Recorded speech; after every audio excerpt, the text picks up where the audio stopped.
This podcast is brought to you by the Albany Public Library main branch and the generosity of listeners like you. What is a podcast? God, Daddy, these people talk as much as you do.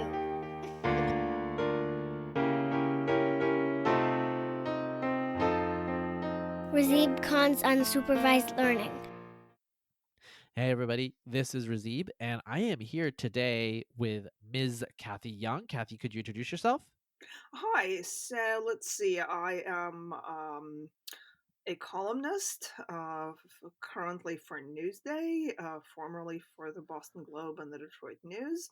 I'm also a contributing editor for Reason magazine, and I am an associate editor for Arc Digital, which is a fairly new but kind of growing publication that is a platform for genuine intellectual diversity, which is a pretty rare thing these days.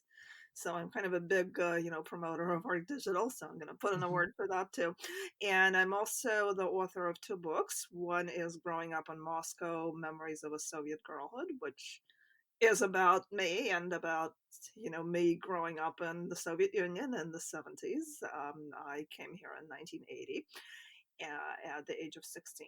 And I also wrote a book called Ceasefire: Why Women and Men Must Join Forces to Achieve True Equality, a monstrously long, subtitle that was kind of foisted upon me by the publisher. But it's basically a kind of critique of both what was at the time this was published in 1999. So it was a critique of radical feminism, which kind of has become mainstream feminism these days. And it was also a critique of some of the more kind of traditional gender role stuff on the right. So as a result, no one liked it, but no, some people did. Yeah. I first I will say, Cathy, I first encountered you and I think like I'm gonna say you're heterodox, and that just basically Yeah. means that I can't put you in a particular bin. And I first encountered you, I think it was Review in Reason. I don't know if it was The Moral Animal or maybe one of Christina Hoff Summers. I think it was maybe The Moral Animal. It was about evolutionary psychology, and you were skeptical of a lot of the things, although you weren't coming at it from a radical feminist view. And I think you were affiliated with the Independent Women's Forum at the time. Yeah, Uh, it was. Yeah. yeah, and so you do have an interesting position insofar as you are not a Phyllis Schlafly, obviously, Right. nor though obviously are you. I mean, I don't even know if you want to call yourself a liberal feminist. That used to be a term that people would use. Like maybe you are in some ways, but maybe the Christina Hoff Summers end of liberal feminism. Like, would that be? Basically, sort of, yeah. I mean, liberal is a kind of interesting term because, of course, now everybody is dumping on liberalism. So, I am thinking of, calling myself a liberal just out of, solidarity with the beleaguered. Yeah, So, no, but really, I mean, if we're talking about liberalism in the sense of, belief in individual rights, belief in personal autonomy, belief in the rule of law, and a society, laws based on principles of reason and individual freedom. Yeah, I mean, I am certainly a liberal in that sense. I'm not a like full-on libertarian because a lot of people, like, when they see that I'm affiliated with Reason magazine and then I express some unlibertarian opinion, they're like, oh, like, but you're a libertarian. Well, I'm really not. I am. Well, first of all, there is really no such thing as like the paradigmatic libertarian. And I mean, on issues like foreign policy, the libertarians are really all over the place. I mean, there's certainly or there used to be, I think, after the war in Iraq, it's kind of not so popular. There used to be a fairly large kind of strand of libertarian opinion, which believed that America should use its military power in some cases, or at least its kind of power on the international scene to promote freedom in other countries around the world. It's not such a popular position right now, and I mean, my own position is certainly we shouldn't go in bringing in troops and you know blundering in all over the place, trying to build a secular democracy in places where there's really no evidence that it can work Yeah. at this point in time. But at the same time, I really do think that there really is, I would say, a kind of moral obligation to um I don't I mean, I don't want to start saying stuff like, be a beacon of freedom around the world, because that sounds really corny, but I think, yeah, I mean, I think we do have a role, and I that's really like one of my big issues with the Trump administration, is that I think um you know the whole, like, I think part of Trumpism really is kind of abdicating any claim to a special American role in kind of upholding the ideals of liberty. And I mean, Trump's whole message really is, well, we're really not that different from places like Russia, in the sense that, well, yeah, they may kill journalists, but hey, we kill people too. So who are we to say that, we're better than anyone else? And I think that's a really kind of pernicious um, stand to take. So, Hmm. anyway, but getting back to libertarianism, yeah. So I mean, I'm a believer in the motto of reason is free minds and free markets, and I certainly I certainly agree with that. I believe, generally speaking, in individual freedom in both the economic realm and the personal realm. But I also think that I mean, on a certain level, I really I believe in pragmatism. I mean, there are certain areas in which, um, there is a place for intervention. There is a place for kind of social controls and even government controls in some cases. So, I mean, I'm very much for approaching issues on a kind of case by case basis or issue by issue basis. Hmm. Well, So for anyway, for I'm the Heather. listener, I will agree with that description.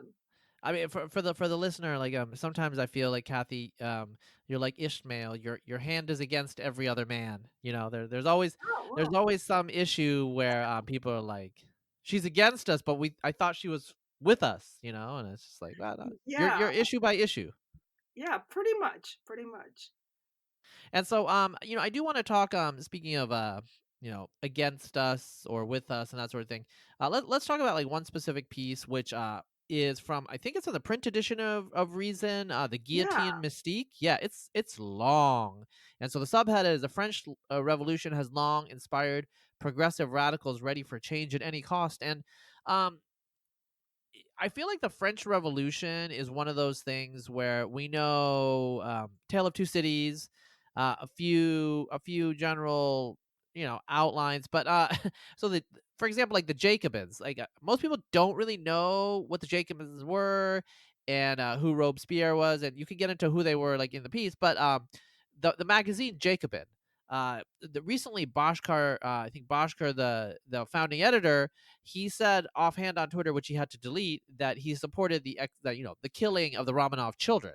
You know, and people are oh, like, right, right, I remember that. Yeah, how could he say this? And I said, I don't think Boxer should be canceled because he founded a magazine called Jacobin.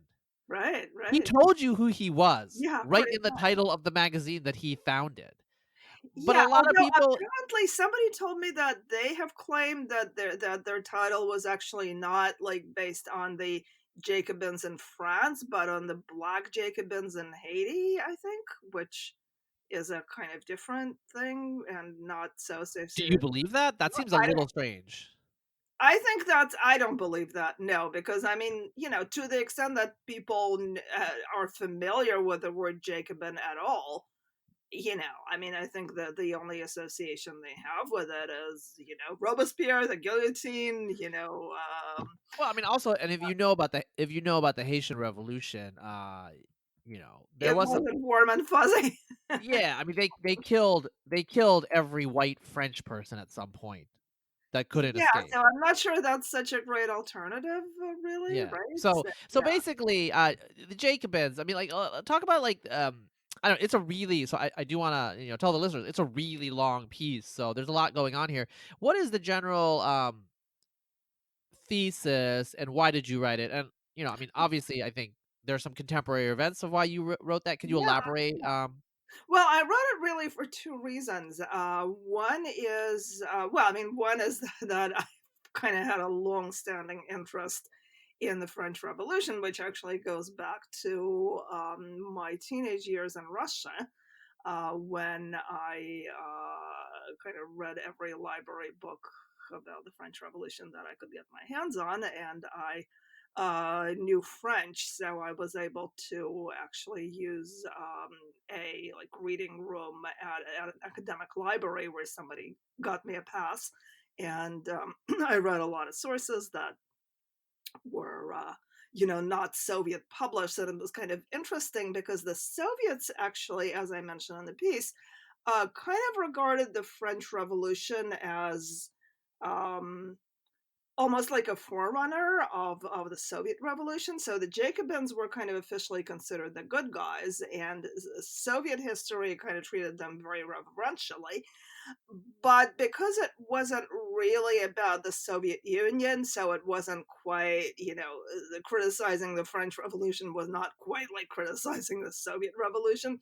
So there were some materials accessible that took a fairly critical view of the French Revolution, or at least of its Jacobin period in 1793-94. Because the French Revolution, was really kind of many things. It was not like the Soviet Revolution, which, well, I mean, obviously in the Soviet Union there was the original February Revolution that overthrew the Tsarist regime and kind of briefly introduced a kind of very unstable bourgeois democracy, which then got overthrown by the Bolsheviks. In France, of course, it started out with an attempt to create a constitutional monarchy, and I sometimes, as I was writing this piece and kind of revisiting some of the sources, I was kind of idly wondering how it might have played out if. If Louis XVI had a little more brains, because he really he handled this whole thing in really the worst possible way, in a lot of ways. I mean, he wasn't a bad person. And I mean, in some ways, um, the reason the revolution was able to succeed on one level is that he wasn't willing to give orders to kill a lot of people, because if he had, it might have kind of ended right there. But he certainly made a lot of really bad decisions. Anyway, so yeah, sorry, I don't mean to ramble, but Oh no, uh, we have time. So okay, so yeah, we're the rambling podcast. Okay, anyway, so yeah, so I did a lot of reading about this when I was like 14, 15 years old.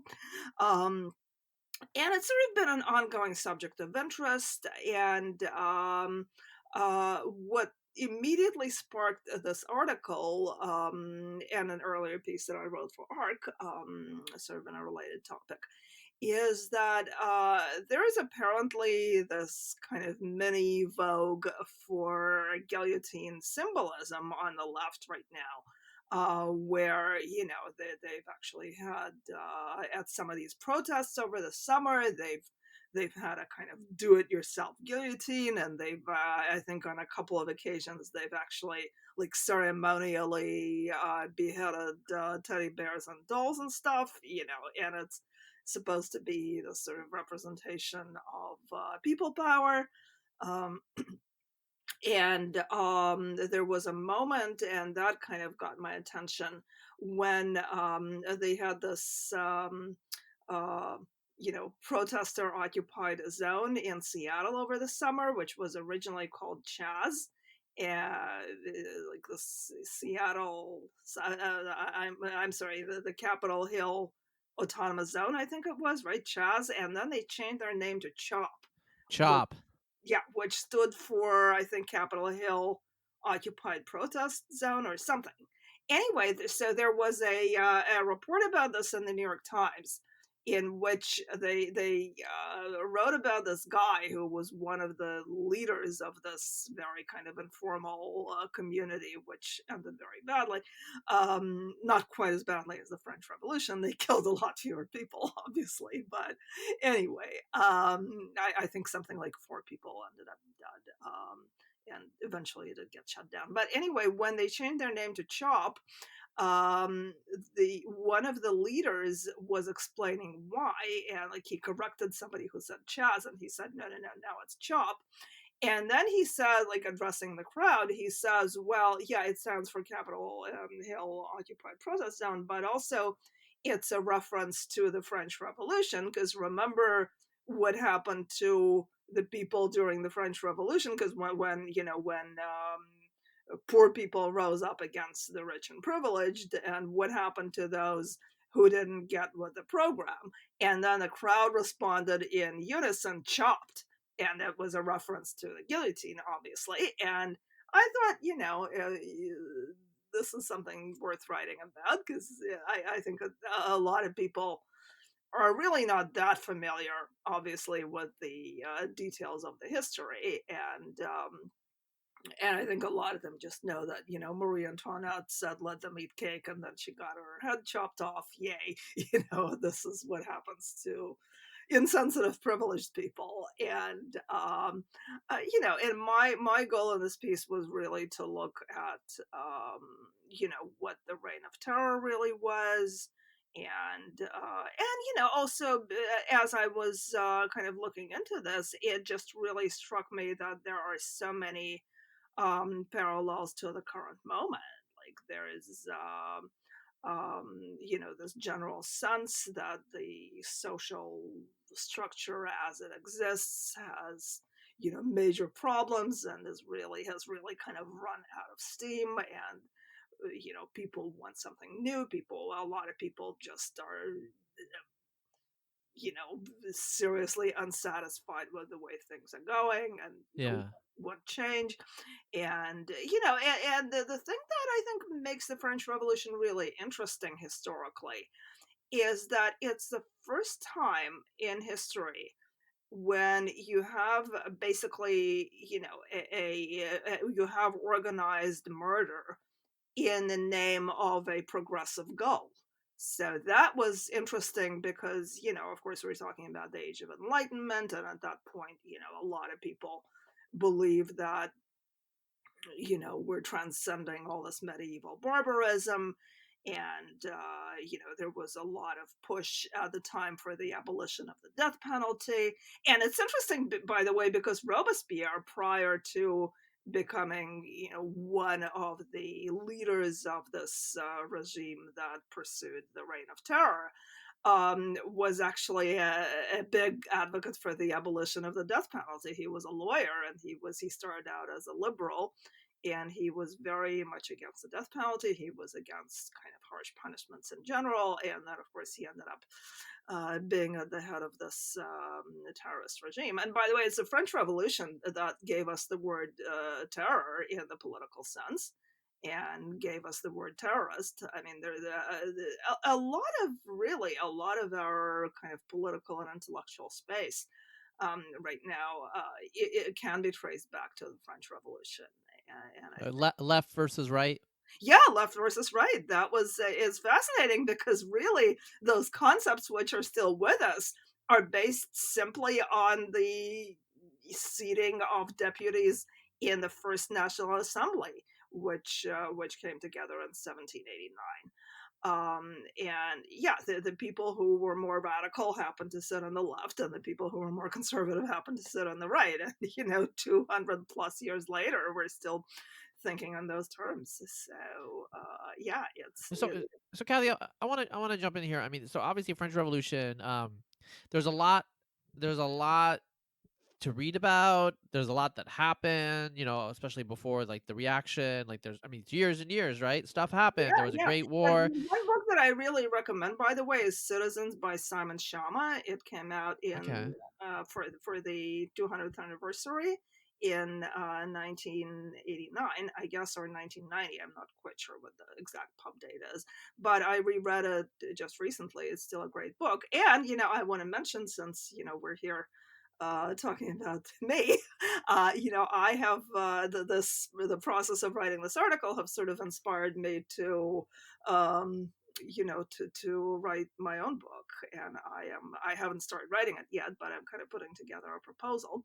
And what it's going to be is part of it is going to be an examination of, the ways that the French Revolution, like the shadow of the French Revolution, is still with us today, and the way that it still kind of plays a major role in our political and intellectual discourse, and Yeah. the parallels between some of the issues. So I want it to be a kind of combination of that and the human interest stories, because I mean, one thing that kind of strikes me, like, compared to like the Russian Revolution, like the Russian Revolution somehow is much more impersonal. Like, obviously there were a lot of individual stories, but it's really much more this kind of, you know killing machine where, individuals kind of fade into the the blood-soaked background.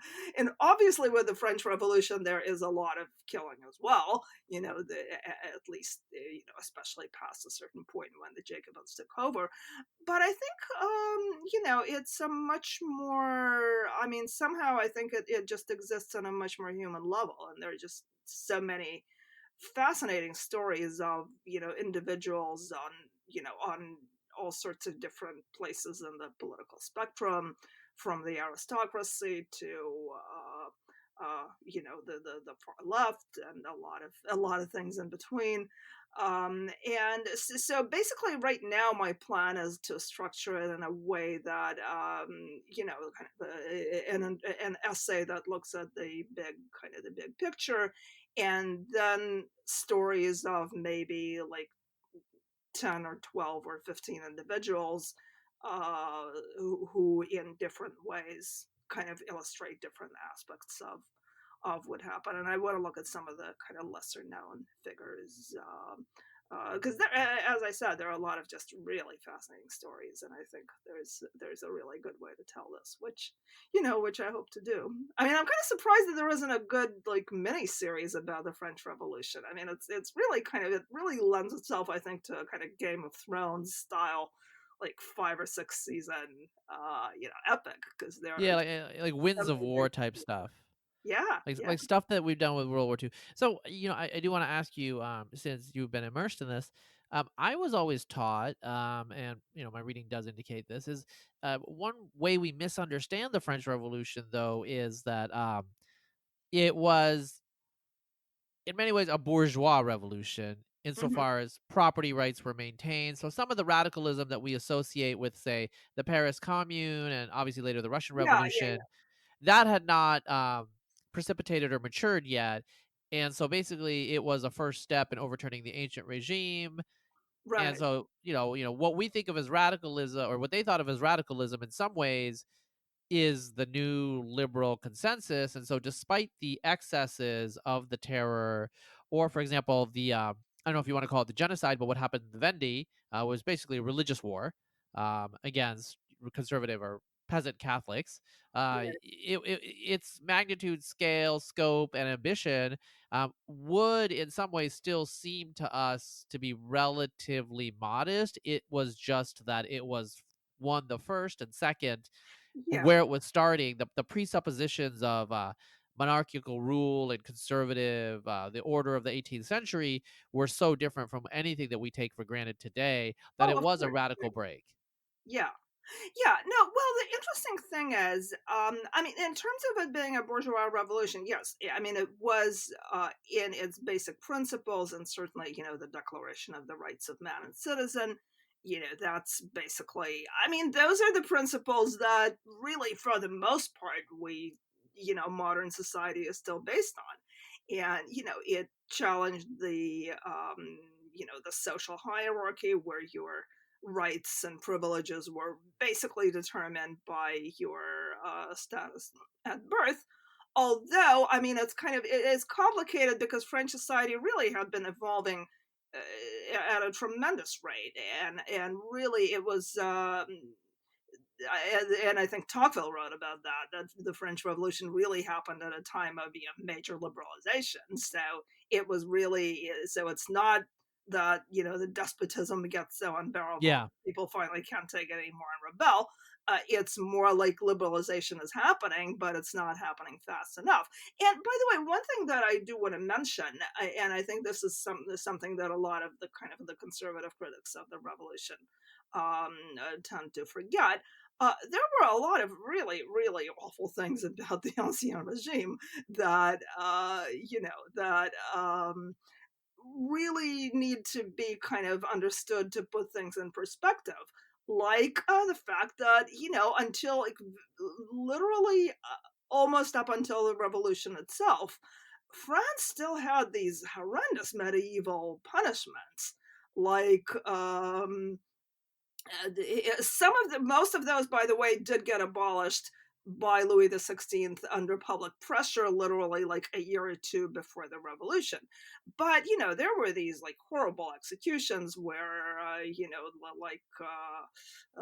breaking on the wheel, which basically means that like you're tied to a wheel which is turned, and then your bones are smashed with a hammer until you die. So it was really like nightmarish stuff like that, and it wasn't used as much as it had been. I think there was a trend already toward undoing this, but this was still happening. I mean, it didn't formally get abolished until 1788, I think, when there was like basically a riot at one of these attempted executions, and then Louis XVI ended up pardoning the man and abolishing especially since his guilt apparently was in question, and then the punishment itself was abolished. So there were a lot of there were these remnants of uh, really like medieval barbarism that were still very much around. And and it was also tied into the class system in the sense that like nobles were exempt from all this. Like if you were a noble and you committed a murder or some other capital crime, you got beheaded, kind of cleanly, more or less. um, and that if you were a lower status offender, it was either a hanging, which at the time was really not quite as clean as it became later, because basically they hadn't invented the drop yet, so you kind of slowly choke to death. Well, uh, so so just to yeah, jump in, so there were these the other guillotine. terrible things Wait, that were happening Kathy, in the regime. real quick. Yeah, The guillotine was actually originally invented as a yeah, humanitarian yeah. device.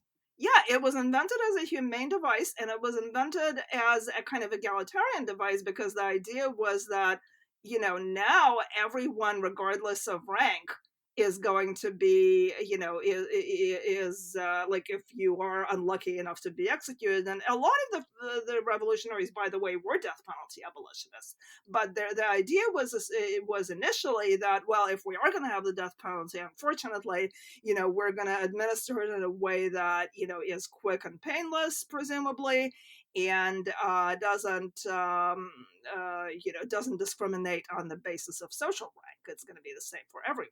And of course, at the time, they didn't, think that it was going to be applied in quite as broad a way as it ended up being. But that was the idea. Yeah. And by the way, there's a completely apocryphal story according to which Dr. Guillotine, who invented it, was supposedly later himself executed. He wasn't. That's actually not true at all. Um, there is also a kind of probably apocryphal story that when it was brought for approval to Louis XVI, who at the time was still the king, the constitutional monarch, he supposedly, because he had a hobby of dabbling in mechanics, and he supposedly suggested a technical improvement for the device that later was to take his own life. I don't know whether that's true or not. I mean, it actually ended up in there was this 1989 pretty good French miniseries, French American, I think, miniseries called The French Revolution, which is available on Amazon Prime. It's pretty long, but it's actually quite good. And they did incorporate that bit, but I don't know if it's historically true or not. But anyway, so yeah, again, I'm kind of rambling a lot because there's just so much material on this. But the thing that I think is interesting in terms of like, was it a bourgeois revolution or was it something more radical in modern terms? The thing is that when the revolution moves, because again, initially it's a constitutional monarchy, then partly because of Louis XVI's blundering, the monarchy gets overthrown in August 1792. Then it becomes a republic, and then approximately like after another 8 or 9 months, this radical faction that we now call the Jacobins takes over.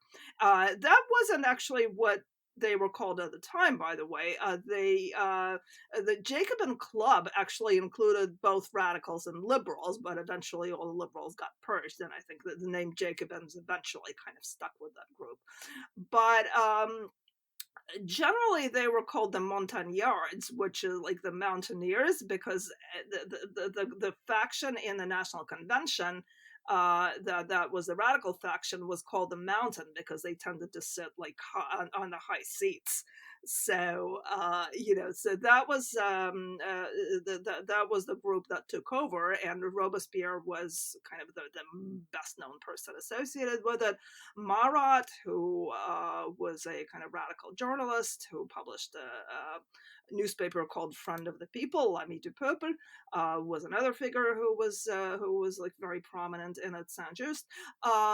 So yeah, they were still kind of bourgeois in that they definitely believed in private property, and actually one of the factions that got purged and put to death eventually were the so-called enragés, the enraged, or the rabid, really, who were more radical and who believed, I think, in like a lot of the not total communism, but certainly like confiscation of property from the rich and so on. But the thing is that the Jacobins actually were quite hostile in many ways to capitalism. I mean, they believed in private property, but I mean, I think their ideal citizen was the self-employed artisan, or the kind of some of the small shopkeeper. They were enormously suspicious of large wealth, and they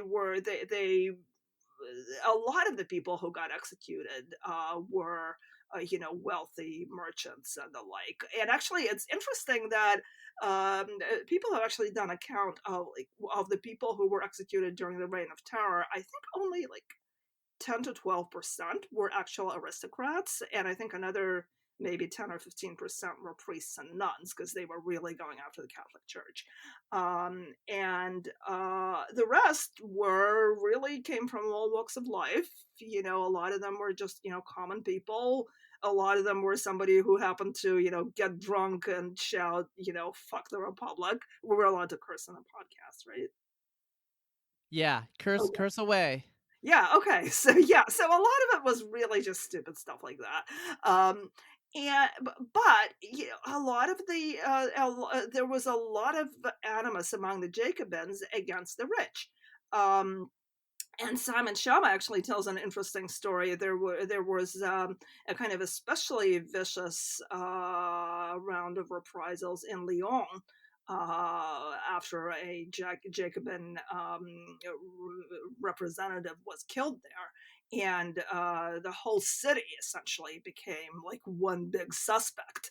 And Lyon was a major mercantile center. It was a center of the silk industry, and Shama tells the story where this guy who is a nobleman, but is also a silk manufacturer, is hauled before the Revolutionary Tribunal in Lyon. And he says, well, I'm not a real aristocrat. I mean, I have actually been a merchant for years and years, and I'm a man who earns a living.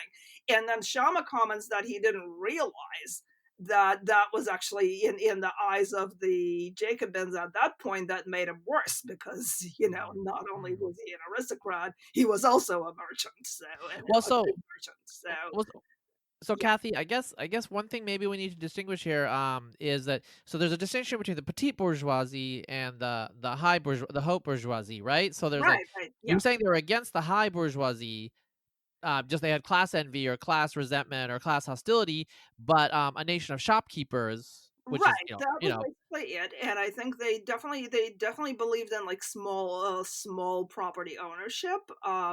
In fact, Saint Just, who was one of the he was sort of Robespierre's right hand essentially. He was this 20, I think he was like 26 when the Jacobins fell and he was executed, and he was this sort of scary, idealistic young man who really had these utopian ideas and was quite prepared to kill a lot of people in pursuit of utopia.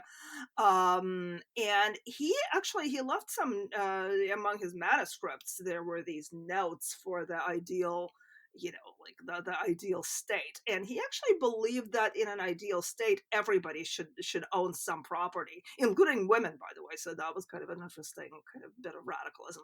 On the other hand, he also believed that all boys should be essentially taken from their parents at the age of like 5 and placed in state educational institutions where they would be raised to be like proper republicans and proper soldiers in defense of the republic and so on. So there was definitely this kind of totalitarian element, and and the thing that I mean, I really do think that the Jacobin regime is the first totalitarian regime in in modern history.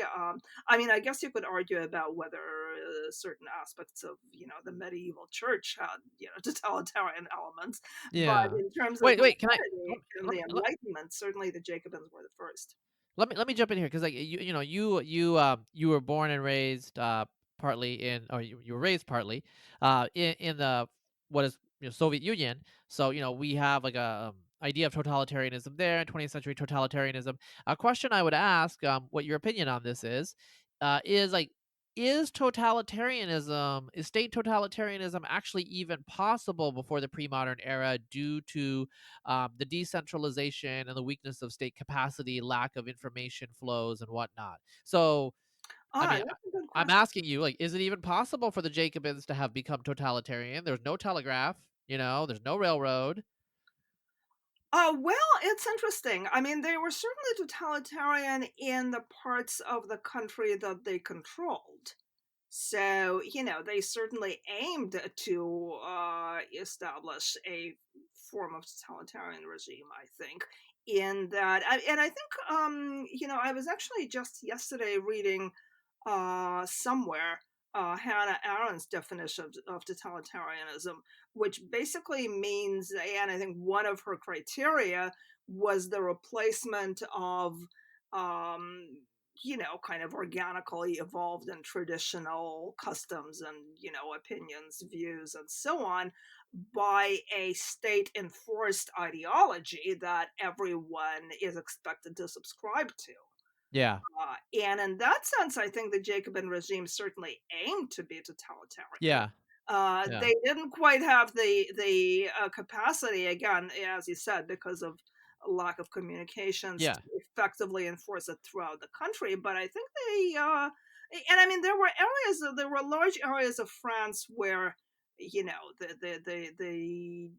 this regime didn't really have much of an effect at all because basically a lot depended. But I mean, they did send out like one of the things that happened was that they sent out representatives to every part of the country. Like yeah, every part of the country was supposed to become its own sort of mini, Jacobin republic, uh, with uh, with the regime's beliefs kind of enforced by this yeah, local deputation.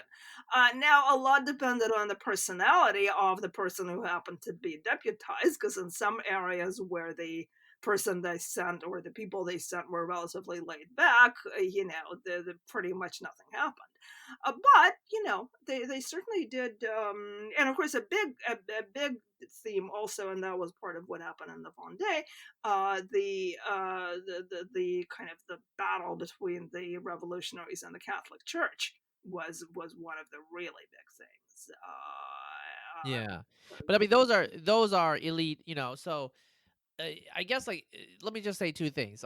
The ancient, so you were mentioning Saint Just and his ideas of like having children taken away. The ancient state of Sparta was arguably totalitarian. oh yeah, yeah, But these like Greek city states, they were small, they were of small scale.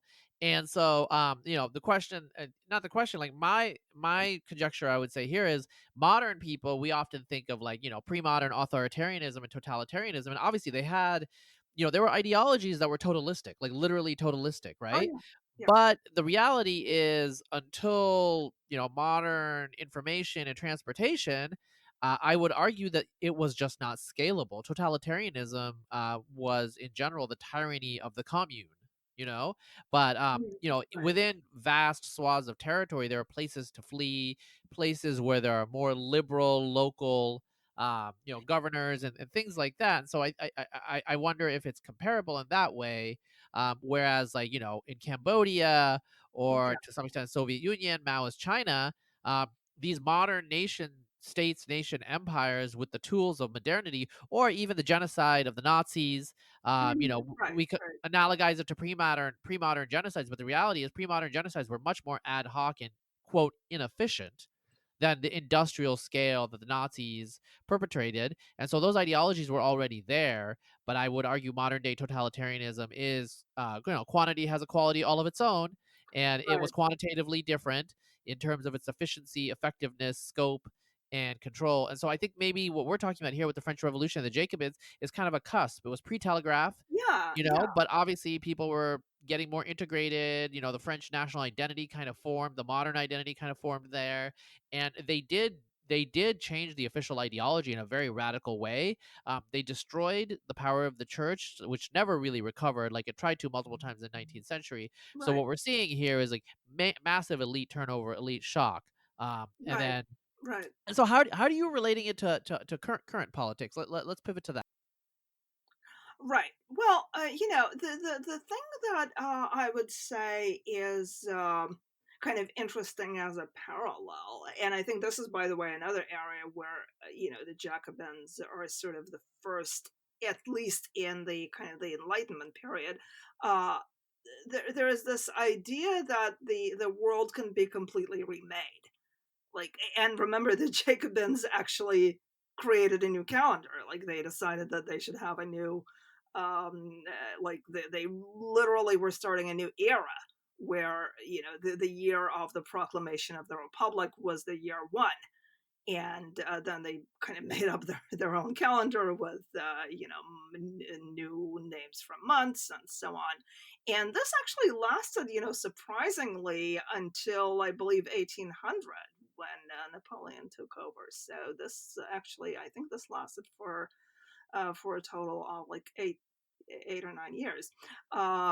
Anyway, so yeah, so they really believed that they were creating this new society, and again, if you look at Robespierre's writings, he really does talk about sort of well, not remaking human nature. I think they believed in sort of Rousseauist fashion, that they were allowing like the true human nature to emerge, which had been corrupted by oppressive aristocratic society. And I think there definitely is like the sort of the social justice ideology of today. I think there is definitely this idea that all of society as we know it rests on these systems of oppression, which shape human behavior as it exists in society today, and that to get at like real liberation, you need to undo all of these systems of oppression. You need to challenge like every aspect of social behavior, and if you strip all of that away, and if you challenge all of that, if you kind of make people re-examine all of their values and behaviors, the true like somewhere like beneath all of this, beneath all of these layers of oppression and so on, there is like this core of the the truly liberated True human. freedom. Yeah, yeah. And I think that was the utopianism. I think really has a lot of similarities to some of what we start seeing in the French Revolution, and also just generally the sort of totalistic idea that if you're not with us, you're against us. If I mean, Saint Just had this line, which again really reminds me of some of the mindset of the kind of the current American radicals, that it's not enough to like not be against the revolution. He had this line where he says we're also against indifference, like if you are not actively enthusiastic for the revolution, you're basically the enemy, and we cannot allow that to happen. And I think that's the mentality. It's also, of course, the mentality of the Soviet Union and of all of the totalitarian regimes, where basically, it's not enough that you are not a dissident. You really have to be like actively supportive and participating in the regime. And I think some of what we've seen this past summer, for instance, where people got, with the protests in America, where people got essentially, well, I hate to use the word canceled anymore because it's just become such a, cliche, but, people did get basically canceled for, failing to express their solidarity with Black Lives Matter in a sufficiently timely and enthusiastic manner.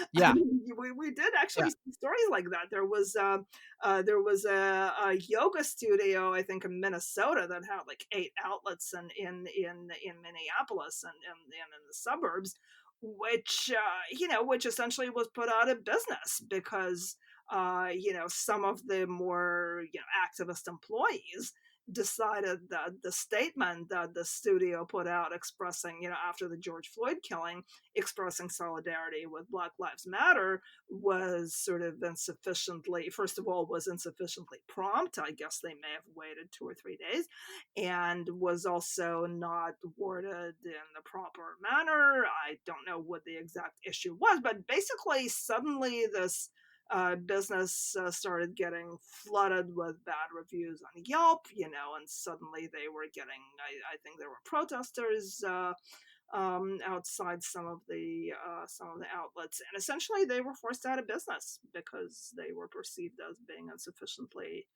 Well, outspokenly loyal. And I think a lot of that again kind of goes back to the Jacobin mentality, where yeah. you had to demonstrate that you were an enthusiast, So, and Kathy, let me ask you a question. Just with your background in the French Revolution, so this June, I mean, basically, coronavirus started late last winter into the spring. I felt like the culture war stuff had really, really kind of toned down, and I don't know how that affected you because I know you do write at the intersection of culture wars a lot. So I don't know if you perceive that too. But and then in May, like there was an issue in April, I think, with a young Black man that was killed in Georgia. Was it April or February? I don't know. oh It was yeah. Ahmad Yeah, Arbery. Arbery, yeah, and then the George Floyd thing happened, and then everything, it was like a very, very so like my recollection was a very, very rapid shift. All of a Yeah, sudden, public health people kind of pivoted. There were denunciations left and right. I joined a few signal channels where there were journalists who were scared, and it right. seemed to happen overnight. Is that what happened during the French Revolution? Did things just kind of change overnight, or was there a long-standing gradual shift?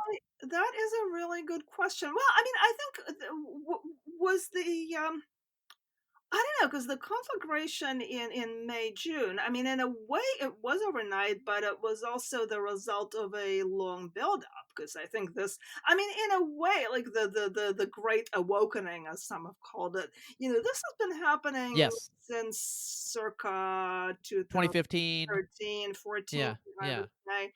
Uh, and then it's been kind of going a little back and forth. Sometimes things kind of you know, sometimes there was a bit of pushback, and then there was more, push from the culture warriors on the left. And you're right. By the way, when the COVID epidemic began, I think a lot of people really believed that the culture war stuff was over. And I think there was definitely that sense early on that, oh, it's like, who cares about microaggressions when we've got this pandemic going on. And then yeah, it just, the culture wars really came back with a vengeance in June, when I think there was really a sense of this big shift and kind of breakthrough.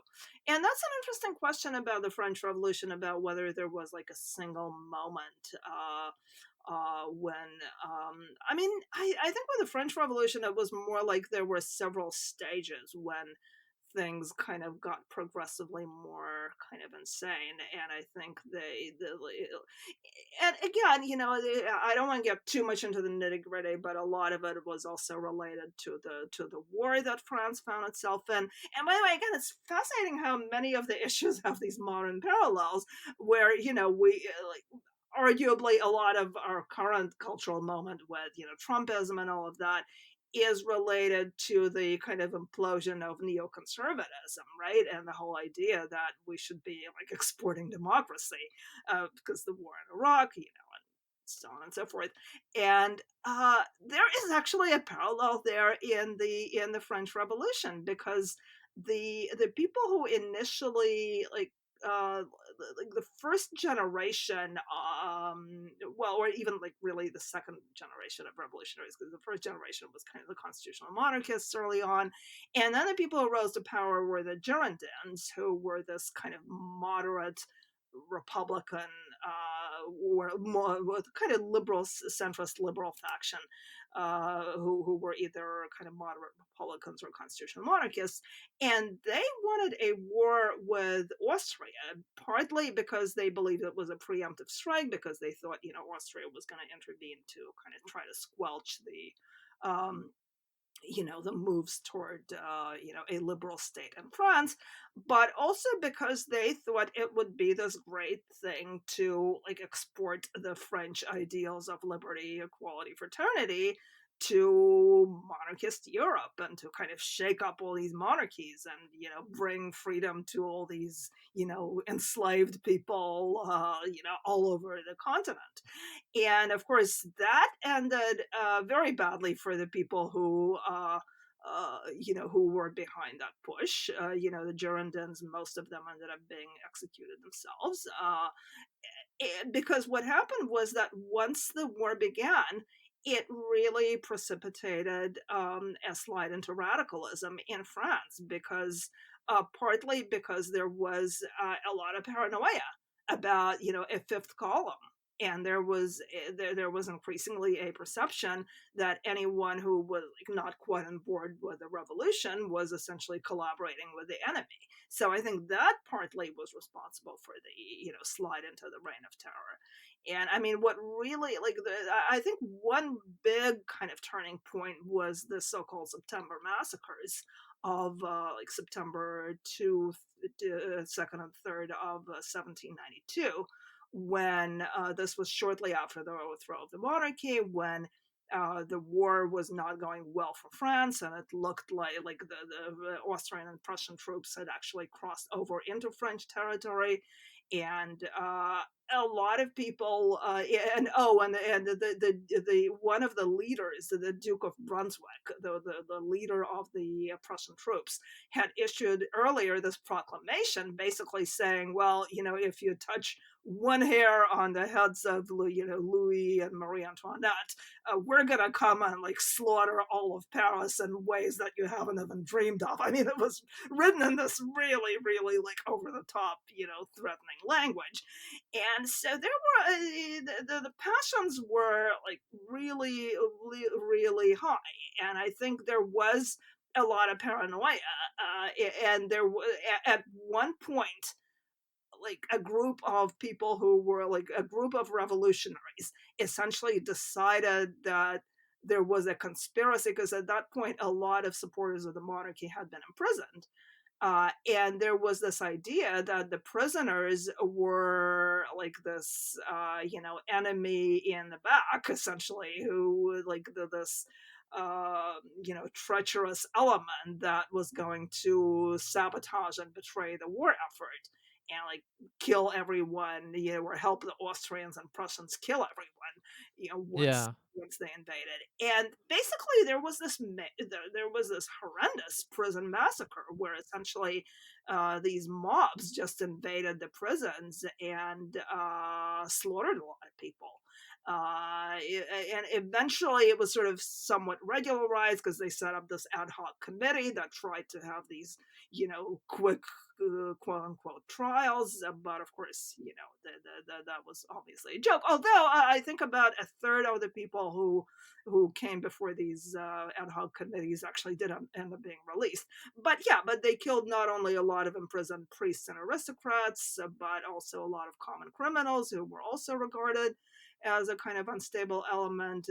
A bunch of prostitutes got slaughtered and I think raped, probably before they were killed. So that was one of the moments that really helped kind of plunge the Republic into terror. And then I think the big dividing line actually between the moderates, the Girondins, and the Jacobins was that the Girondins were just completely appalled by this and were like, wait a minute, we've got to find the perpetrators and and put them on trial. And the Jacobins were like, well, actually they were kind of patriots who were, who believed that they were defending the motherland. So like, hold on, like Yeah. I mean, we were not really happy with what happened. And the Jacobins' big idea was, let's set up a revolutionary tribunal so that we can avoid this kind of mob justice in the future, because we're going to have a court that dispenses speedy but regularized revolutionary justice. And of course, one of the organizers, one of the founders of that tribunal was Georges Danton, who eventually ended up, being put to death by it himself. And actually, before he died, said something like, I apologize to God and man that I started this thing. So, there were a lot of people who kind of had major regrets about their role in these events. And, and so that was, and there was a sense of, I think things were definitely kind of increasingly spinning out of control. And eventually, like the Revolutionary Tribunal even was changed in ways that made it a lot easier to execute a lot of people quickly. Like they basically, like, because initially they had people did get a defense attorney. They were allowed to have witnesses. You were not allowed to have an appeal, but there was a kind of trial with certain formalities that were respected. And again, a lot of people initially, the Revolutionary Tribunal acquitted about half of all the defendants. And eventually, toward the end, like they had this legislation called the Prairial Law for one of those months in the revolutionary calendar, where they abolished the defense. They said that there's no need to call witnesses, and the jurors, because there were jurors, by the way, there were prosecutors and jurors, and the new rules was that jurors were allowed to convict or acquit based on their own moral sense. So that was kind of I mean, this is like cancel culture in a very ultimate form, right? Where you just sort of use your revolutionary intuition to decide whether somebody is the enemy or not. And at Yeah. that point, I think acquittals plunged to about like maybe 20% of the total. And I think by the end they were like in Paris, they were executing like 30, 35 people a day, and that I think by the end of this regime there was definitely a sense, I think, of just a kind of general insanity that was taking over. So, you know. Well, in this discussion of the French Revolution and all these things you're saying, I think, and it's in your recent article as well. The parallels. I mean, obviously, it's dampened. There's no executions, but the parallels of just kind of like mob justice, like paranoia, Right. hysteria, they're pretty clear. A question for you: do you think the election of Joe Biden is going to break this? Is Hmm. Ibram Kendi here to stay as America's premier public intellectual? Wow, this is a good question. I mean, as you know, I've written a few things basically arguing that opponents of, cancel culture or whatever you want to call it, opponents of this new, soft totalitarianism, right? Um, should not be looking to Donald Trump to be their champion. And I've gotten a lot of heat over that from the right. But I mean, I still believe that I was absolutely correct. I mean, I don't know. I mean, and people have said to me, by the way, I mean, do you think Joe Biden is going to really like fight the woke revolutionaries? No, I don't think so. I don't think it's up to Joe Biden really to fight the woke revolutionaries. I think it's up to us, But I mean, I do think that having a, more normal presidency really can create the kind of atmosphere in which I think liberal centrists have a much better chance of pushing back against the woke radicals. And the outcome of this election was kind of interesting in that Biden has won. I hope we can all agree that he has, but at the same time, the Democrats did not really make as much headway as a lot of people thought they would. And, really, considering how absolutely terrible the Trump administration has been in handling the COVID epidemic, you would kind of think that the Republicans would have paid a higher price at the polls. And, considering also that, the Republicans really have all like lined up against Trump, and Trump is outside of his base, is really not popular. Um, and I think he's generally regarded, again, outside of his base as a pretty terrible president. Uh, but even so, it looks like the Democrats have not taken the Senate, although there are some interesting things happening in the runoff. And I mean, we'll get to that in a minute because I think some of the pro-Trump conservatives are really totally like urging the Republicans to cut off their nose to spite their face, essentially. But anyway, let's get back to that in a minute. So the Republicans really haven't done. I mean, the Democrats haven't really done as well as people thought they would, and I think part of that is because a lot of constituencies associated them with these radical ideas like defund the police, or like some of the attacks on the statues of American founders during the protests in the summer. And this all these calls to take down, to cancel Thomas Jefferson and the like. So I think that I think there's a very widespread perception that Democrats were hurt by the radicalism of their progressive wing. So, in that sense, I think this is a pretty good outcome for the centrists and for the kind of anti woke liberals. I mean, I don't think Joe Biden is going to be a fighter against wokeness. I mean, I don't think that's what he got elected for. I think, I don't know what kind of mandate he has, but I think he I would say that he got elected to kind of bring down the temperature a little bit and kind of get things a little bit back to normal. I mean, I really, I have to say, I'm not a great fan of Joe Biden because, he was behind that, among other things, he was behind that Obama administration initiative, the Dear Colleague letter that went out to the universities with the push for, a more hardline approach to sexual misconduct on campus. And I think that was that really had some seriously bad side effects that were, well, I'm not even sure that they were side effects. I think they were sort of the intended effects of really kind of stripping away due process in cases of reports of sexual assault on campus where expulsions and long-term suspensions just multiplied, and people started filing lawsuits, and a lot of students actually started winning lawsuits. And then so I think Joe Biden was behind that initiative, and he's not somebody that I generally have considered to be one of my favorite people in politics. I certainly never in my wildest dreams could have imagined that we would be looking to Joe Biden as like the savior of the republic. So this, I don't think you're the only one. yeah, but I mean, we do live in this strange timeline. I mean, we make all these jokes about the writers being, the like the writers of this like reality show being Simulation. completely out of control. So so it's very weird, but I do think that Joe Biden has, so far, I think has been very good. I mean, I think his, and in fact, you could see like some of the things that he said in not even the night that he officially accepted the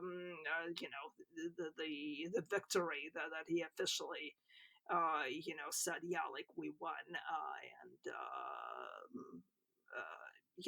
I think that was on. I'm losing sense of time. Was that like last Saturday? But Yeah, the yeah. night before that, like the night before that, when it was already pretty clear that he was going to be the official winner, but it still hadn't been formally announced by the by the media organizations that are watching this. Uh, he gave a really good speech. He gave this speech where he basically said, he sort of reiterated his message that he wanted to be the president of all Americans, not just, the red states or the blue states, but the United States. But he also said something really good that I think kind of applies to the culture wars also, that we can have disagreement without treating the other person as the enemy, and we really have to learn to do that. Like we have to learn to be able to have strong differences with someone, and and argue and debate without demonizing and without treating the other person as, again, not just an intellectual or political opponent but the enemy. um so I think that was a really good message, and that message, I think, again, does go to the sort of woke culture, because really a hallmark of woke culture is that somebody who has different ideas than you do about identity politics, about race, gender, transgender issues, is literally a bigot and an oppressor. And and you have to either reform yourself and accept the one true faith, or or be pilloried as an evil person. So I, You're either with us or against us, as yeah, you were saying earlier. absolutely. And that's very much a Jacobin mentality, because that was, I mean, they really kind of very, very openly said that. Like, if, like, like, if you're not actively supportive of the revolution, you're the enemy. So I think in that sense, Joe Biden actually is pushing back against woke culture. And I mean, I will tell you one sense that I get of Joe Biden. In a way, I mean, he's a kind of, he's an old school person. He's what, 70? Is he 77? I mean, I I believe he's 78 now. oh my god. Yeah, okay, right. Well, so he's 78 years old, And I think he's really not up on a lot of this, new stuff, from the kind of radical culture of the 20-something progressives. Wait, So I correction, think a lot of correction. the time, yeah, sorry. Kathy, correction. He will be 78 on November 20th. Oh, So okay. basically, but eh, Okay, so he's almost 78. He's yeah, almost 78. Okay. But it doesn't even really matter. I mean, he's obviously a guy from the older generation. And I think he is probably, genuinely somewhat naive about a lot of the things that, the 20 something, social justice warriors, sorry about the cliche, are pushing.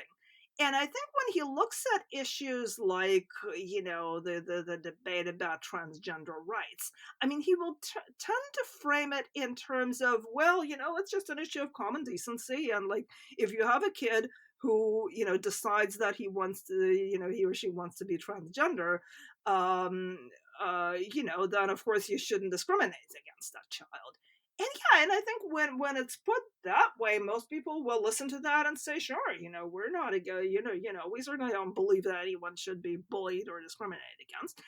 And I think it does kind of vastly underrate the complexity and, in some ways the toxicity of some of these issues, because, I mean, I don't think Joe like has quite thought through, what it means to have a situation where somebody can say, well, as of today, I'm not a boy but a girl, and I'm this person in the body of a 14-year-old male who from this day forward should be able to use the girls locker room. yeah, So I don't think that Joe is really quite aware of all the dimensions of this. And so I think again he tends to phrase it in very simplistic terms. It's kind of like, I mean, if you look at a lot of his rhetoric about like the sexual assault regulations, he tends to like think about it almost in terms of sort of old fashioned chivalry, like we've got to protect the women, and we've got to make sure that women who are raped can get recourse. yeah, So I think he sort of tends to take these and in a way it's not necessarily a good thing, because I think a lot of genuinely very illiberal and very damaging really things can happen under the cover of these supposedly, homespun, old fashioned ideals of human decency and, let's be nice to, trans kids, and let's, protect women from sexual assault and so on. And, and I do think that it's up to us, the journalists, the social critics and so on, to point out that a lot of the time it's really a much more complicated issue, and there's it's not a question of all the decency being on one side of this, and and the other side being bullies. So but again, I don't think that this is Joe Biden's role. I mean, I don't think his role is to lead, lead a charge against the woke revolution. I think it's up to us. And the reason that I think it's not, the reason I think this is going to be a better environment for us, for the sort of anti woke social critics, is that I think Trump is the worst possible ally to have, in these circumstances. Because, it's funny that like a lot of the people, a lot of the kind of the woke people, like they try to push the idea that, oh well, if you're against, political correctness or whatever, it just means that you don't want to you don't like people being treated with respect, you don't like the idea of respect for women, minorities, and trans people and whatever, and you just want to be able to be a bully and a bigot. Well, the thing is that when somebody like Donald Trump is crusading against political correctness, it actually makes it very easy to say, like, yeah, like this is just, you know, a backlash from people who hate, you know, who hate having to, you know, talk respectfully to and about minorities, because you know, Yeah. there's the guy who Well, says stuff like this judge is a Mexican, so you know he's yeah. prejudiced against me. So you know, it's like you know, he's like he's the worst stereotype of everything that you know Yeah. progressives say about like anti-BC people. So Well, so I don't know why you want to have this guy in your corner. It's crazy. so Kathy, we obviously don't know what's gonna happen in the next 4 years. So I want to actually jump back, Okay. and like kind of like move the conversation in a kind of a weird direction, maybe for some of the listeners, because it's kind of going to be more inside baseball. But so you were on, let's see, you were on the Rubin Report, Dave Rubin's show in the fall of 2016. And over the last 5 years, so like there's gonna be things that are gonna happen in the next 5 years. We don't know what, but over the last 5 years, there's been kind of a counter reaction to the Great Awakening, Right. in a small group of intellectuals and activists and talkers as well, on kind of, let's say in the center. But the Brett Weinstein affair and Evergreen is one of the touchstones. I think you've been talking about the Dear Colleagues letter as like an earlier form of kind of like extensive wokeness. There's other people like Christina Hoff Summer, who's been like kind of in the game in regards to feminism for a while, and then you have Dave Rubin, who's kind of big on YouTube, and he's had a, let's say, evolution. I think you were on the. I actually don't know what Gamergate is, and I don't really want to get into it because I still don't know what it is every time I hear about it. Oh But I my know god, you you were. know, if we start talking about Gamergate, we're Yeah, gonna yeah, be yeah. here I for don't know. I still don't know hours. what it is. But Yeah. I know you were on a stage with Milo Yiannopoulos and Christina Hoff Sommers and other people. So there was these group of thinkers that were kind of, let's say like they were tight, in the mid teens, and then eventually Barry Weiss wrote the IDW thing, and a lot of you are in the IDW or at least one degree removed. And I kind of feel like that's kind of over, but I'm not. I mean, I think you're more adjacent to the IDW than me. I think you actually met some of these people, and I really haven't. Can you tell me, like, what's going on with the IDW? Is it even a thing, or is it just the Brett and Eric show? I mean, Okay, so yeah, so the IDW, for listeners who don't know what that is, it's the intellectual dark web, which I believe is a term that was originally coined by Eric Weinstein, right? oh yeah, Who he trademarked it. Right, right. So, and I think it was sort of a jokey name. I mean, I think obviously by analogy with the dark web, which is where you know a lot of this sort of you know shady stuff. Like, I mean, what is the dark web, by the way? Is that where like all the really like hardcore porn and drugs? It's not the hard. I mean, the hardcore porn is on the regular web, Kathy. I don't know if you've not noticed that. But yes, it's the drugs. Well, I I guess think it it's. depends on how hardcore.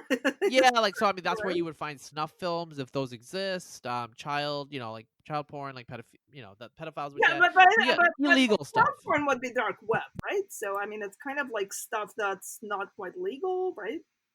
Yeah, so I think the dark web, is, where, what was it? Like the Silk Road was on Right, the right, dark web. Like, so I think it's associated with that. So it's a little weird to, but I mean, the dark web is also, it's been used like more innocuously, where it's like, okay, search engines can't access some pages. Those are the dark web. So it originally comes from dark matter, right? right, And so it's generally used as part of the web that most people don't go to. You kind of have to make an effort to get to it. But it's become synonymous with, yes, illegal things that are illegal, especially in the United States. You have to have like crypto and other things right. going on in there to access, or VPNs or the IPs and all that stuff. And so the intellectual dark web, somehow use the same term, and it's a little confusing, I think, to a lot of people.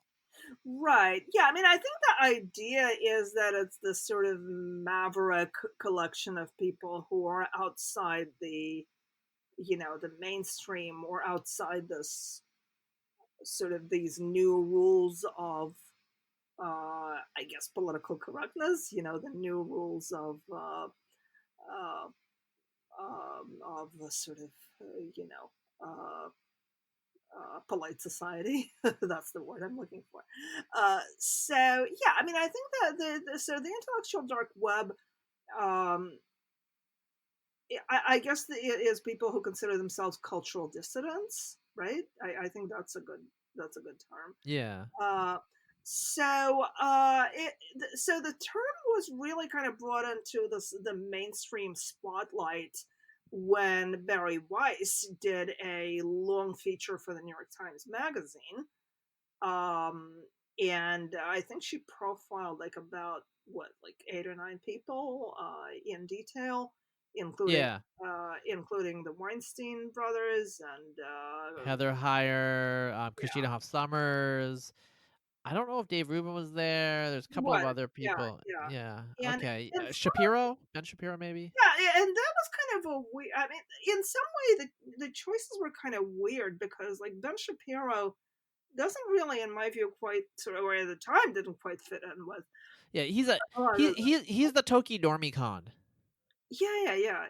Because like I mean I guess like maybe like for the listeners who don't know, I should say most of the IDW, the core IDW, either identifies as center to the left or on the left, or has evolved from that direction to the right. Yeah.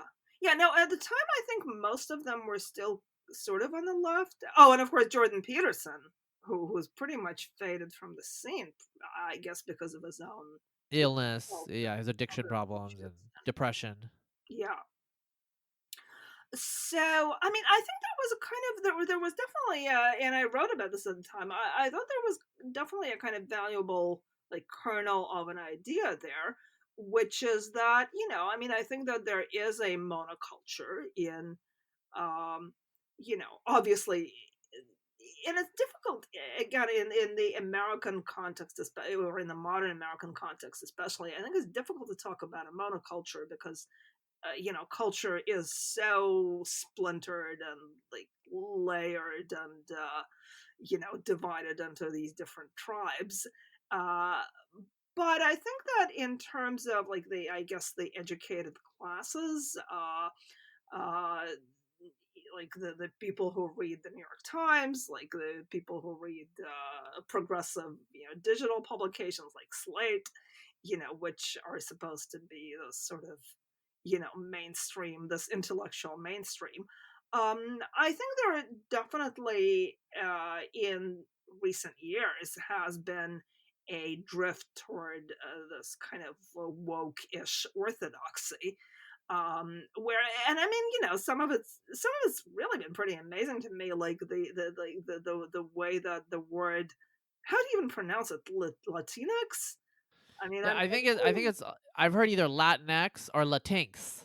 yeah, whatever, yeah, Latinx, When yeah, you have to when there are debates on how to pronounce a word that's sourced to Tumblr in 2004, right, yeah, we're in a definitely weird place. yeah.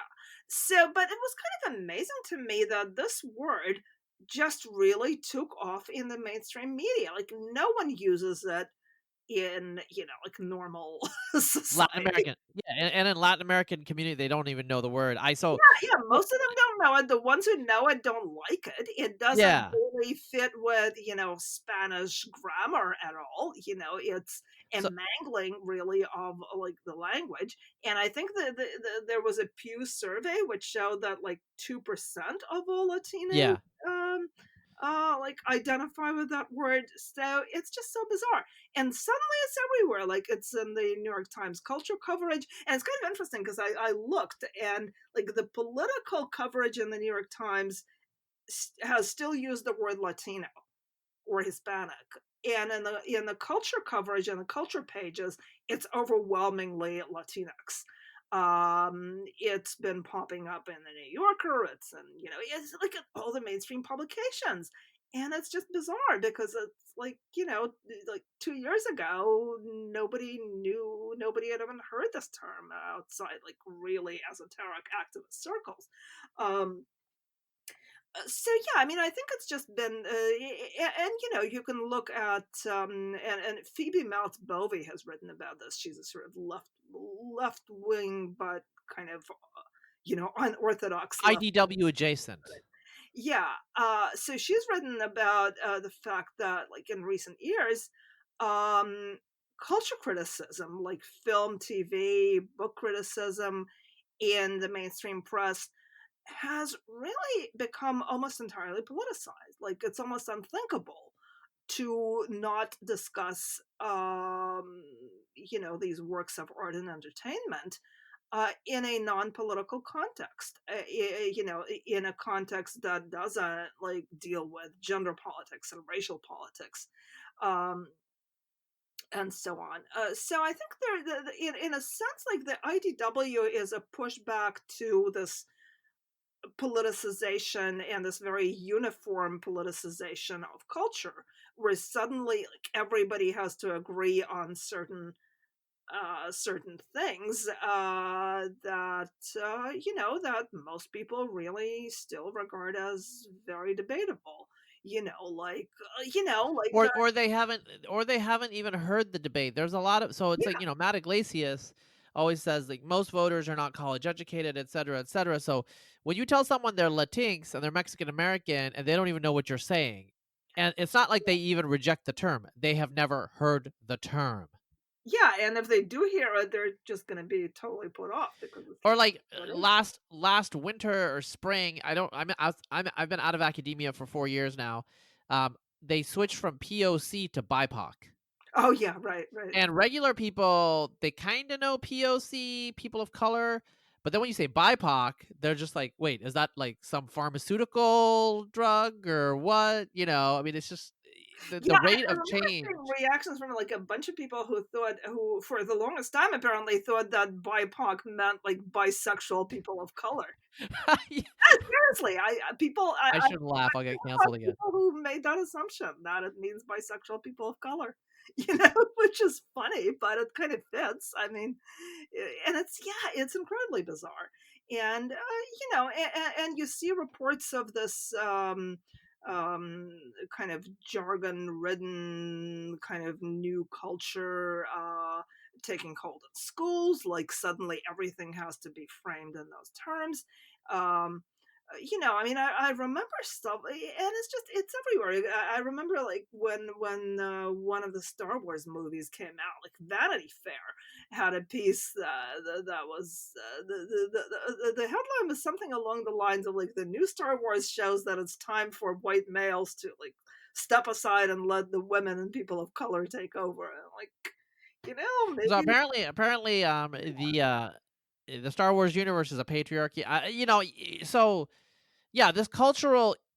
I don't read culture stuff anymore, honestly, because there's no point because you know what the interpretive framework is going to be, and they're going to right, transform everything into the yeah. same story and the same narrative.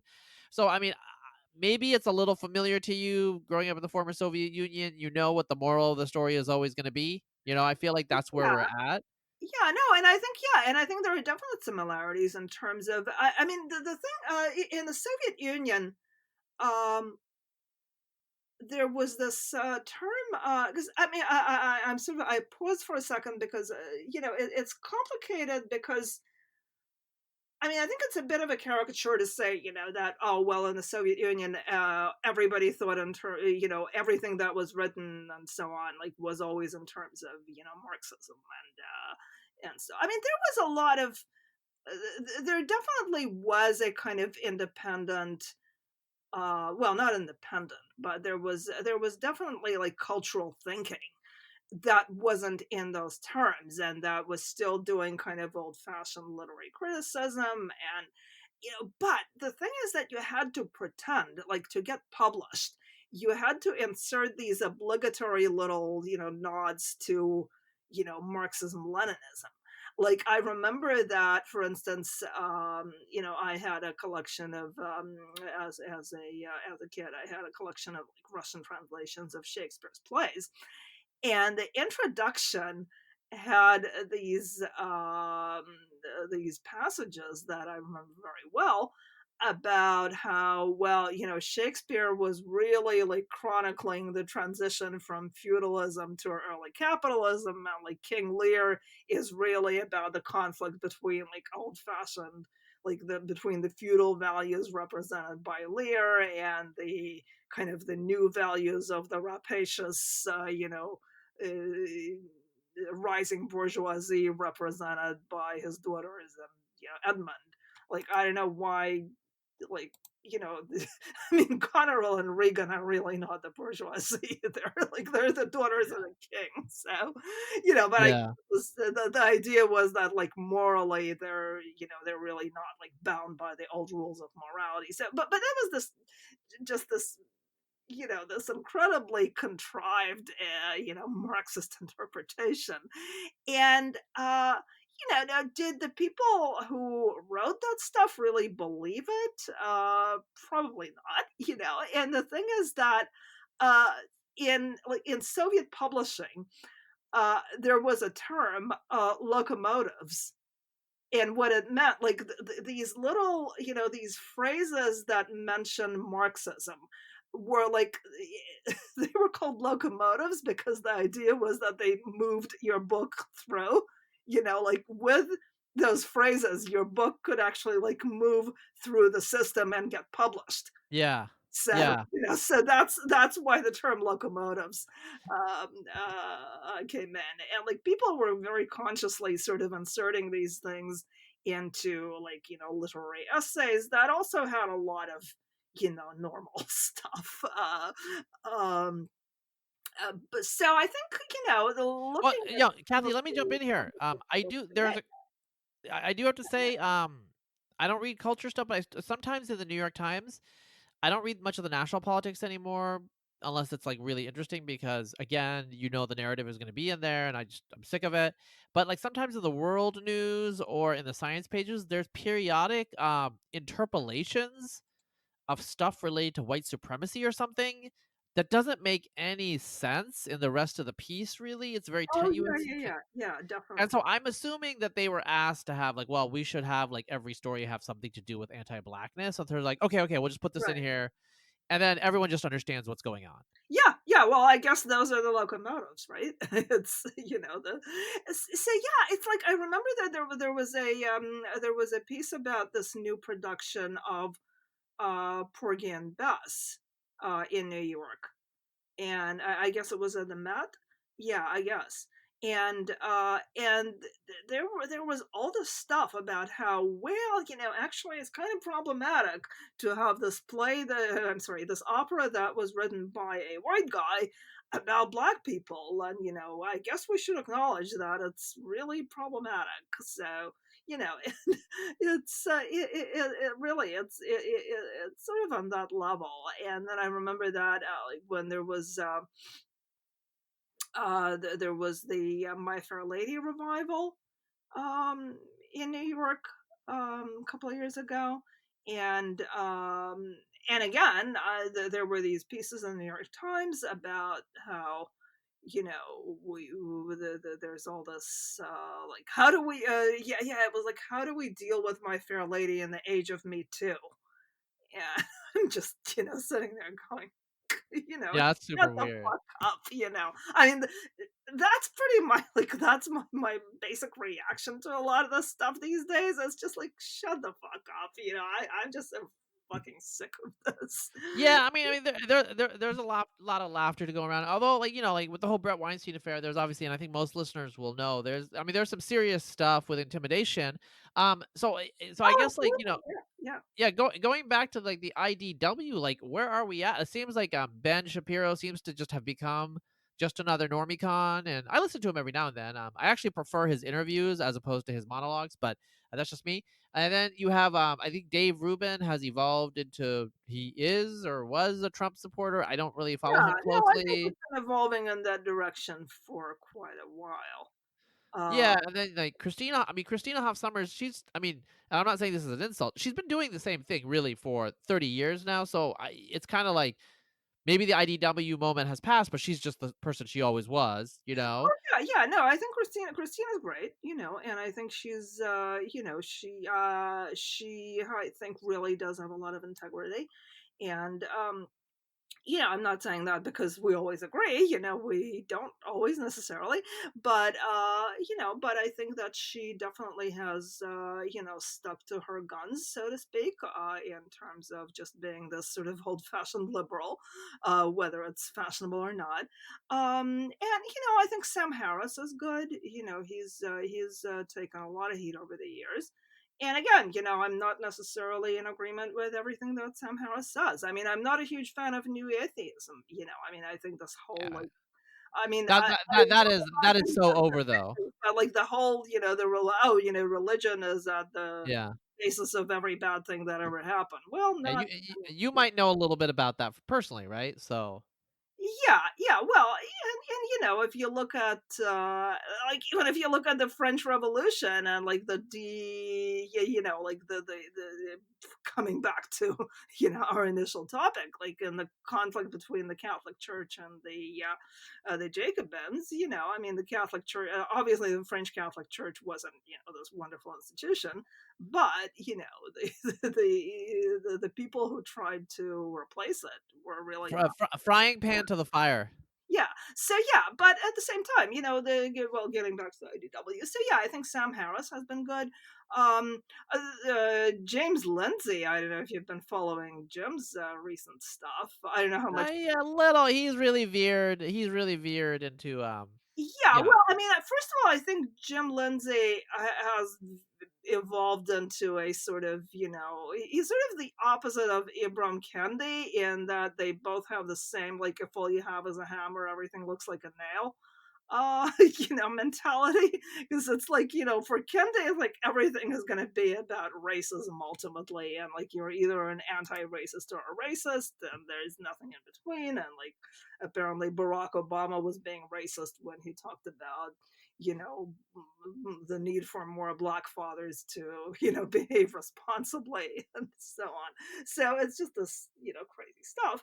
And then Jim Lindsay is like everything is about critical race theory, and like he sees it everywhere. I mean, the other day I think he jumped on Joe Biden because like some text on his website had a brief reference to slavery being America's original sin,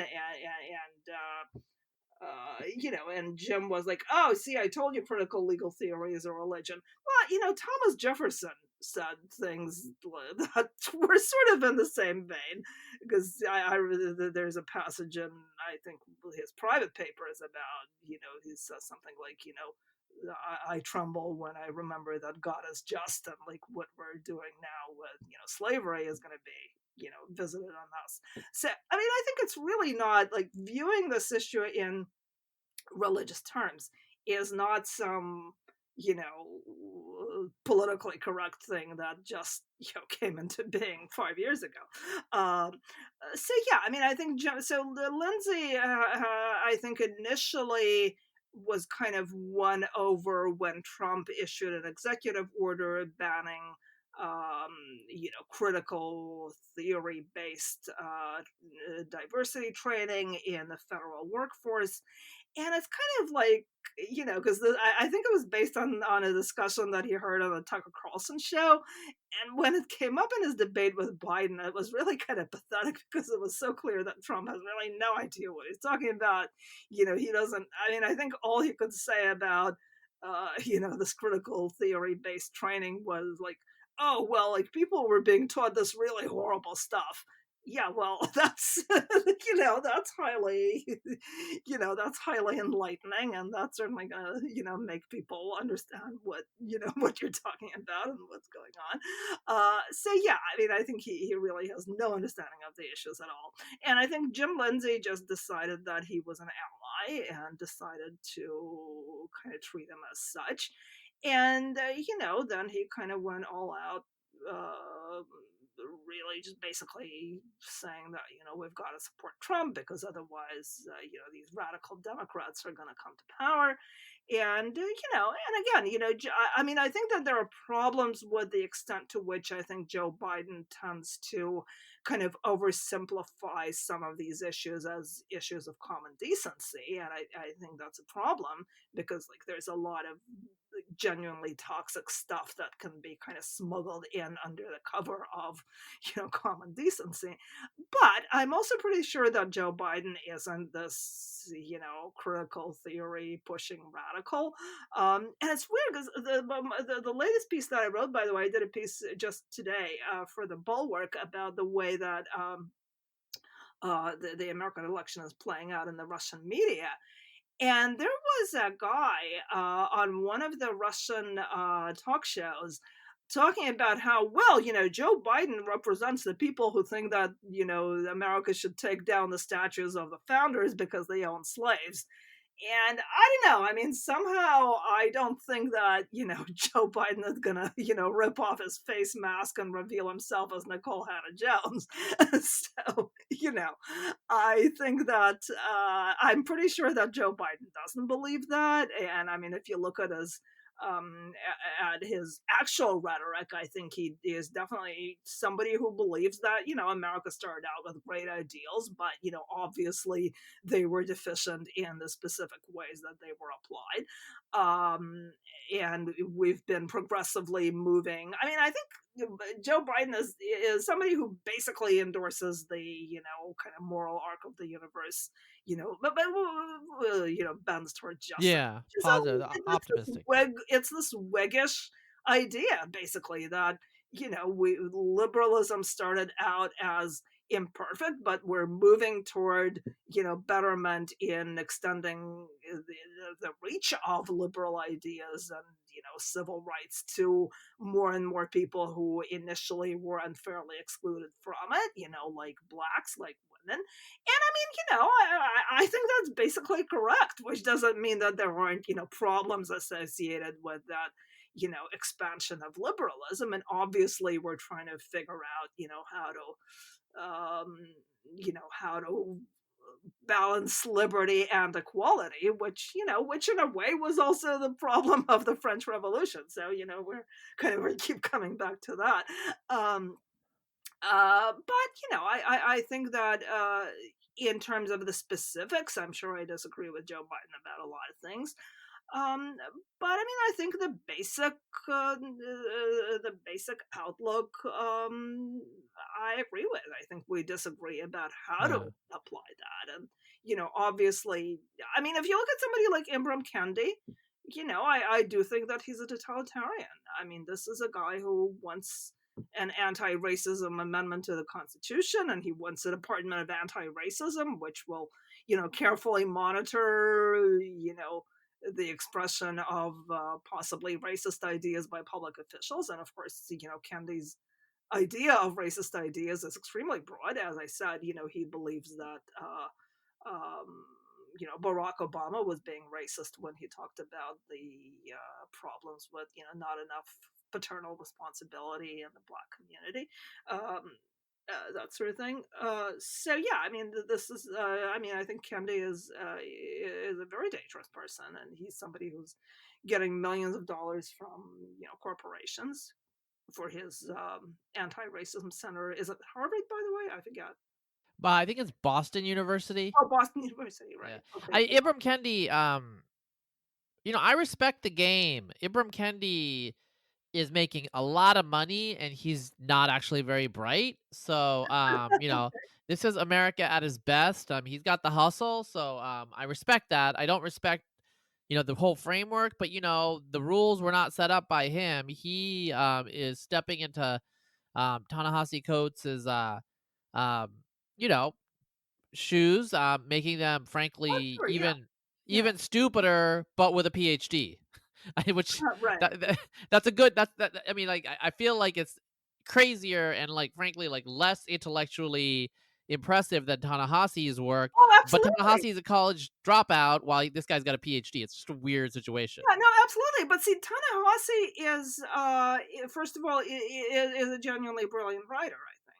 I mean, Yeah, he yeah, yeah. He's a good pro and I stylist. think Like he's he has engaging. sort of raw passion that I think really does sometimes make for really compelling writing. It doesn't really make sense if you kind of analyze it, and I think it has very, very toxic elements of this idea that America is sort of eternally racist, and plus I think wasn't it Ta-Nehisi who sort of pioneered at least in American discourse this fashion of referring to people as bodies. Bodies. Yeah, Yeah, yeah, yeah, yeah. I mean, no, it existed earlier, but he yeah, just it's like not the habitually fault, started right? doing it, and then everyone else started doing it, and Yeah, I but don't I mean, really like it. yeah, so I definitely blame Ta-Nehisi for that, and I think, that's, that's an extremely annoying thing, and I would really like to see that go away.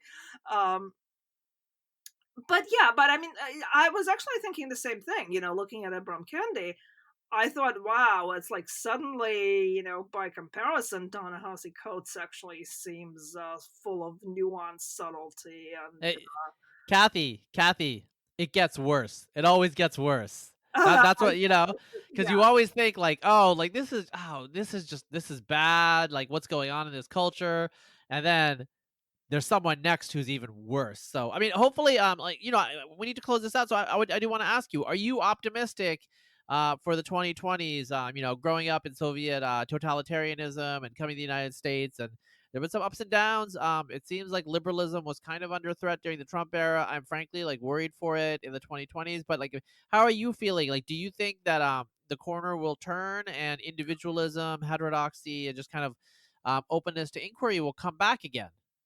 I hope so. I hope so. I mean, I can't really honestly say that I'm like incredibly optimistic, but I'm cautiously optimistic.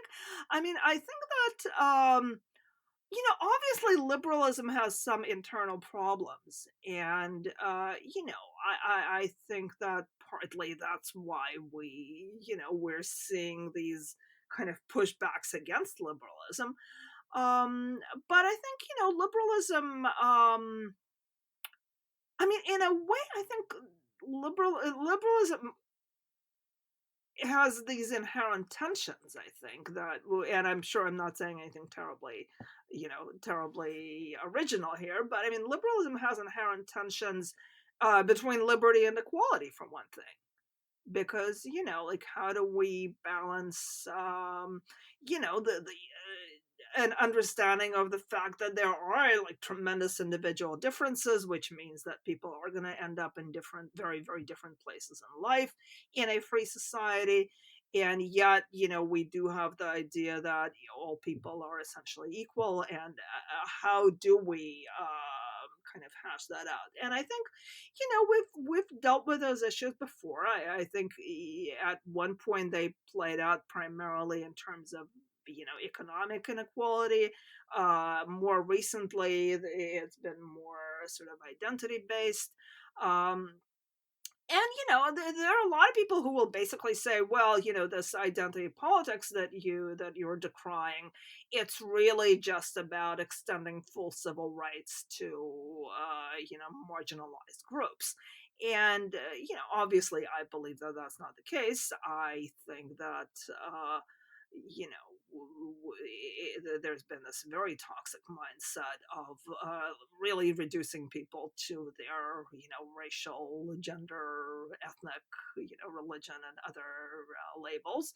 um, and I think liberalism needs to find a way to be able to address the fact that some injustices and problems based on identity really do exist, but we should be able to address that without creating this new hierarchy of identities where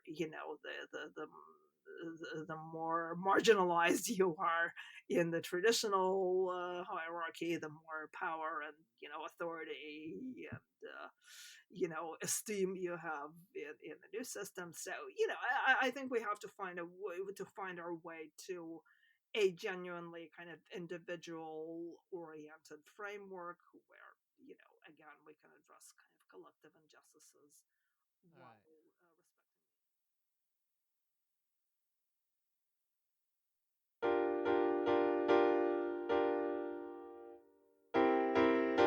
This podcast for kids.